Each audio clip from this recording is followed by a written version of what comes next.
મિત્રો, જો સ્પર્ધાત્મક પરીક્ષામાં જો વિજ્ઞાનની વાત હોય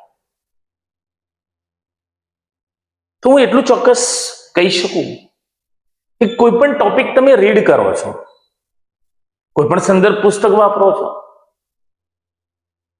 પરંતુ એ જે ટોપિક છે એ ટોપિકનો બેઝિક આઈડિયા જેને કહેવાય એ જો ક્લિયર નથી તો ખરેખર એ વસ્તુ યાદ રાખવી બહુ જ મુશ્કેલ છે.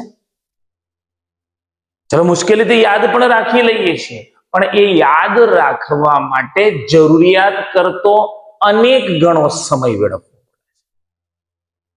એટલું પ્રોમિસ કરીશ મિત્રો કે જો તમારી સ્પર્ધાત્મક પરીક્ષાના વિજ્ઞાનના ટોપિકની અંદર તમારે પરમાણુ અને અણુ ટોપિક તૈયાર કરવો છે તો હાલ જ જોડાઈ જાઓ અને માત્ર ગણતરીની મિનિટોની અંદર તમે અણુ અને પરમાણુ વિશે એવી જાણકારી મેળવવા જઈ રહ્યા છો કે કદાચ અગાઉના ધોરણમાં ભણ્યા હશો પરંતુ એક પણ ટોપિક તમને યાદ નહીં હોય.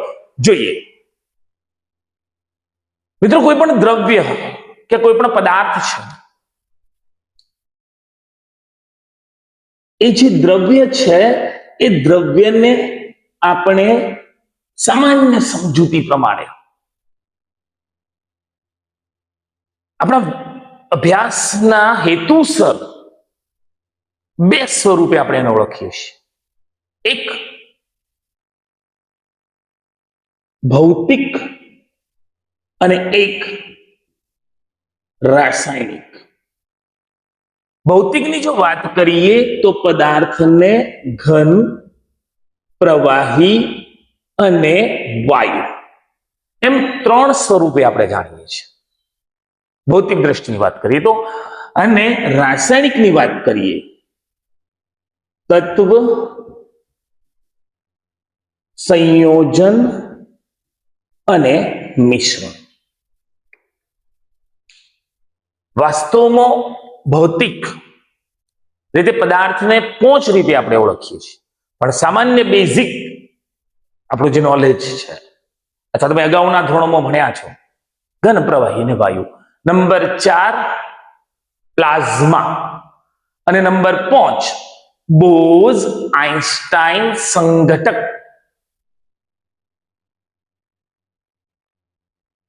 ઘન પદાર્થની વાત કરીએ તો જે નક્કર છે, જગ્યા રોકે છે, અંતરાણવીય બળ વધારે છે, અણુ પરમાણુ બહુ નજીક જોડાયેલા છે, એ ઘન પદાર્થ. પ્રવાહી તો સહેજે એના અણુ પરમાણુ ઘન પદાર્થ કરતો થોડા જુદા કે છૂટા હોય છે.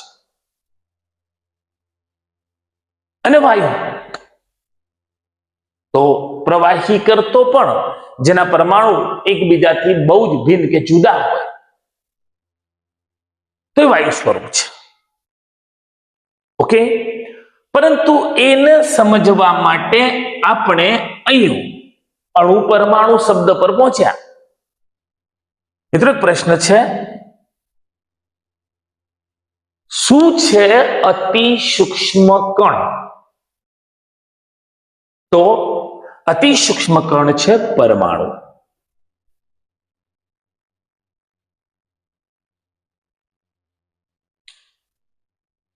પરમાણુ કે જેના બંધારણના કારણે તત્વ બને છે. સ્પેસિફાઈ સોનું, ચાંદી, કોપર આ ઘટકોને આપણે તત્વ એવું કેમ નામ આપ્યું છે? અથવા તત્વ કોને કહેવાય? તો તત્વ એક સરખા પરમાણુઓનો સમૂહ. એક સરખા પરમાણુઓનો સમૂહ એટલે તત્વ. જેમ કે સોનું છે તો સોનાના તમામ પરમાણુ એક સરખા હશે. ચાંદી છે તો ચાંદીના તમામ પરમાણુઓ એક સરખા હશે. કોપર છે તો કોપરના તમામ પરમાણુઓ એક સરખા છે. પરંતુ એક તત્વનો પરમાણુ બીજા તત્વના પરમાણુથી તદ્દન ભિન્ન હશે, માટે આપણે એને તત્વ તરીકે વ્યાખ્યાયિત કર્યો છે. તે વાત થઈ તત્વની. જોઈએ સંયોજન શું છે. એક એક્ઝામ્પલ લઈએ તો સંયોજન, માનો કે H2O, જેને આપણે સંયોજન કહીએ છીએ. ફરીથી મિત્રો, આપણે પદાર્થને રાસાયણિક રીતે સમજવાનો પ્રયત્ન કરી રહ્યા છીએ. બહુ જ ઊંડાણપૂર્વક આપણે જઈશું ભાગની અંદર. તમારા ઓલમોસ્ટ બેઝિક તમામ કોન્સેપ્ટ ક્લિયર થઈ જશે. યાદ રાખવું બહુ જ સરળ રહી જશે. જે તમારી કલાકોની મહેનત છે એ કદાચ મિનિટોમાં કામ થઈ જશે. તો સંયોજન એક ચોક્કસ પ્રમાણની અંદર બે કે તેથી વધારે તત્વોના, એક ચોક્કસ પ્રમાણની અંદર બે કે તેથી વધારે પ્રકારના તત્વોના પરમાણુઓ જોડાય અને જે અણુની રચના બનાવે, જે બનાવે છે સંયોજન. મતલબ કે H2O એક પાણીનો અણુ, એ પાણીનો જે અણુ બન્યો, એ પાણીનો અણુ બન્યો છે, એમાં બે હાઇડ્રોજનના પરમાણુ છે અને એક ઓક્સિજનનો પરમાણુ છે, માટે H2O એક પાણીનો અણુ છે. ચોક્કસ પ્રમાણ. એક્ઝામ્પલ તરીકે NaCl.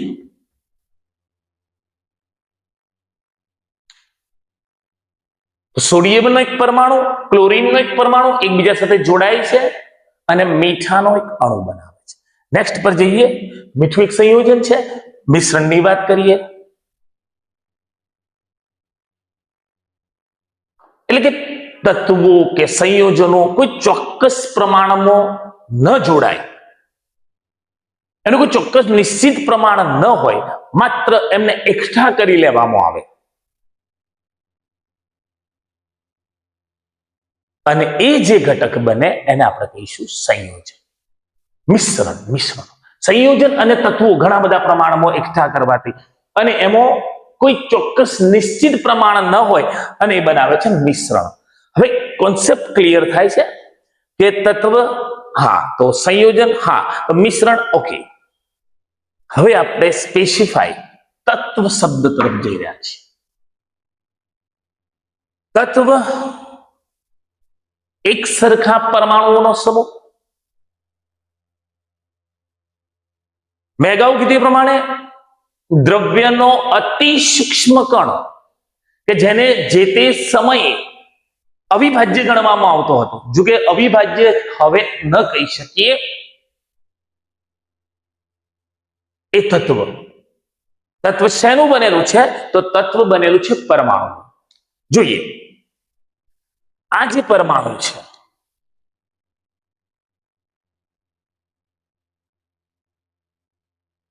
કોઈ પણ તત્વનો પરમાણુ એ બનેલો છે પ્રોટોન, ન્યુટ્રોન અને ઇલેક્ટ્રોન.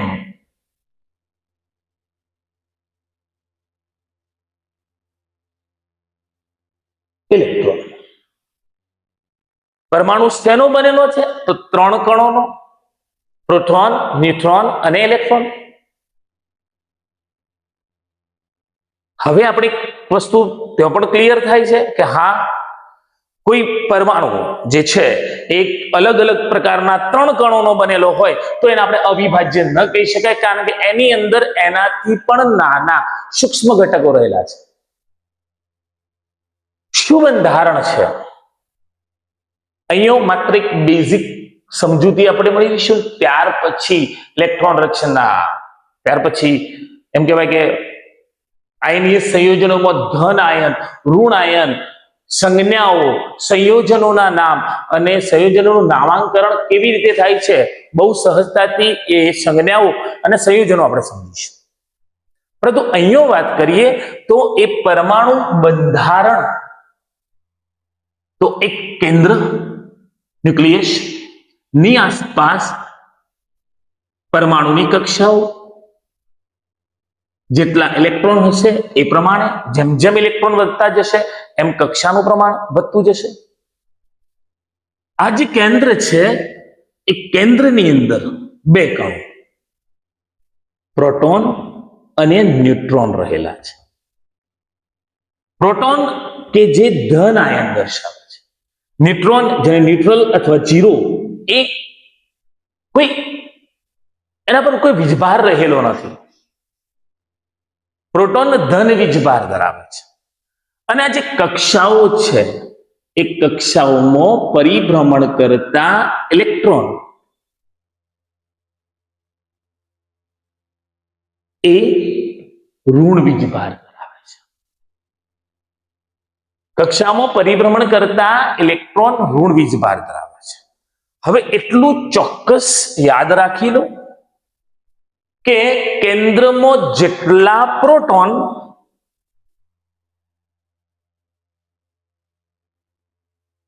કક્ષામાં એટલા ઇલેક્ટ્રોન.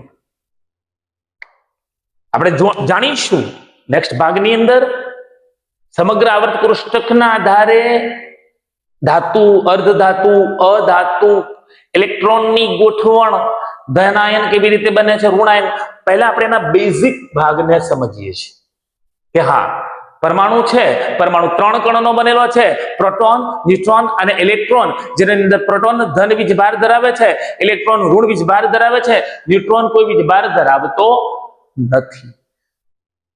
પ્રોટોન અને ન્યુટ્રોન પરમાણુના ન્યુક્લિયસ એટલે કે તેના કેન્દ્રમાં રહેલા છે.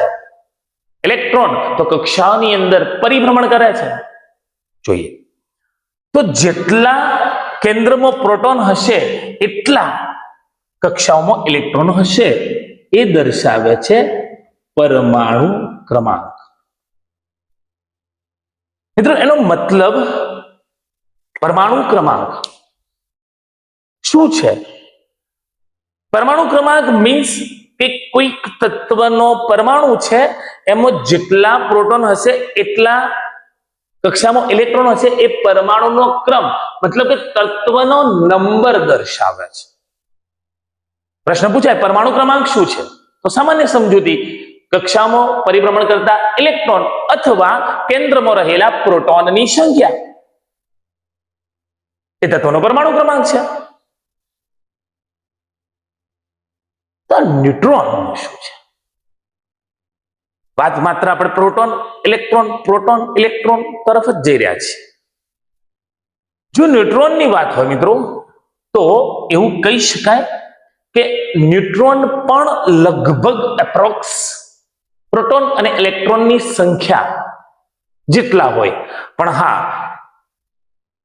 એનાથી થોડાક ઓછા પણ હોઈ શકે, એનાથી થોડાક વધુ પણ હોઈ શકે. માટે પરમાણુ ક્રમાંકની અંદર એનો શબ્દ પ્રયોગ કર્યો નથી. પણ એ તો આપણે જાણ્યું કે કેન્દ્રમાં પ્રોટોન અને આ ન્યુટ્રોન રહેલા છે. તો કેન્દ્રમાં રહેલા એ પ્રોટોન અને ન્યુટ્રોન કંઈક તો અસર કરે છે તત્વ અથવા પરમાણુ પર. તો વાત હોય એના દળ, તો ઇલેક્ટ્રોન નું દળ બહુ જ નહિવત માનવામાં આવે છે, ન બરાબર માનવામાં આવે છે, અવગણવામાં આવે છે. ઇલેક્ટ્રોન દળ ધરાવે છે એવું સ્વીકારવામાં જ નથી આવતું, બહુ જ ઓછો દળ. પરિણામે પરમાણુ દળાંક કે પરમાણુ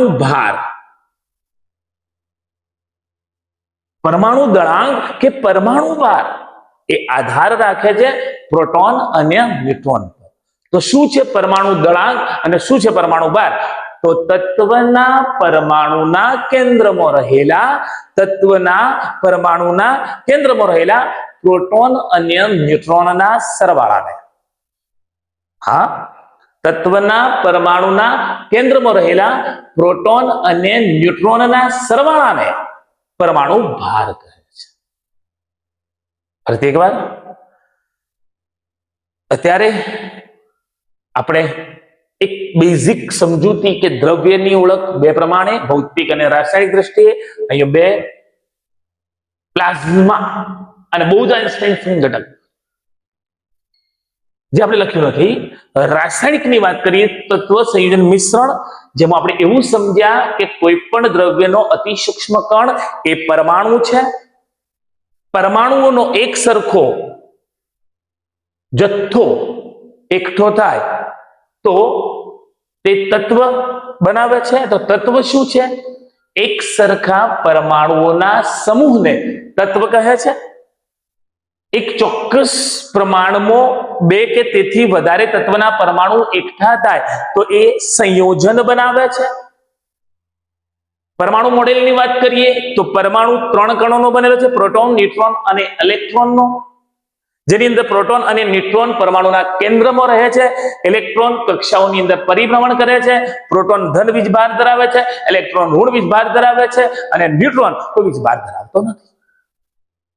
પરમાણુ ક્રમાંકની વાત આવી તો કોઈ પણ તત્વના પરમાણુમાં રહેલા પ્રોટોન કે ઇલેક્ટ્રોનની સંખ્યા એ પરમાણુ ક્રમાંક દર્શાવે છે અને તત્વના પરમાણુના કેન્દ્રમાં રહેલા પ્રોટોન અને ન્યુટ્રોનના સરવાળાને પરમાણુ ભાર કહે છે. મિત્રો બેઝિક ભાગની અંદર અહીંયા આટલું જ.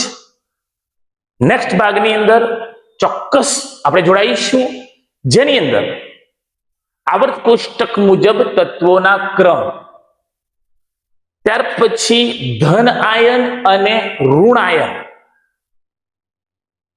કક્ષાઓની અંદર ઇલેક્ટ્રોનની ગોઠવણી, ધન આયન અને ઋણ આયન જોડાઈ અને સંયોજન બને છે તો એનું નામાંકરણ, નામાંકરણની અંદર ધન આયન કયો અને ઋણ આયન કયો જોડાય છે અને પૂર્વક એટલે આગળના ભાગમાં કયો શબ્દ બોલાય છે, પ્રત્યય તરીકે શું લાગે છે, એવા મહત્વના કેટલાક મુદ્દાઓ સાથે બીજા ભાગમાં આપણે મળીએ.